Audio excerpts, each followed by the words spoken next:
সরাই ফেলেন, সরাই ফেলেন।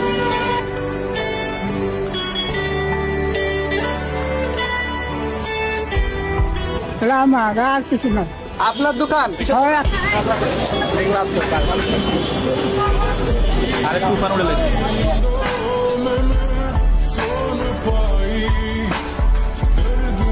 আপনি কি করেন? আমি গাড়িতে থাকি। এই দোকান এখানে কি করতেন? আমি এখানে সাইকেল হাওয়া খাওয়া দিয়ে বিক্রি থাকবে। দোকান দোকান কি আপনার? হ্যাঁ, দোকান রাখছি। থাকতেন কোথায়? একাই। থাকতেন কোথায় আপনি? থাকেন কই আপনি? নেই, এই দোকানে থাকি। রাতেও কি এখানে থাকেন? হ্যাঁ, এই যে এখন কই থাকবেন? এখন কই থাকবেন? নিয়ে গেলে রাখতে আমি তো আমরা যাই তবে আসতে তার সাথে তো আমার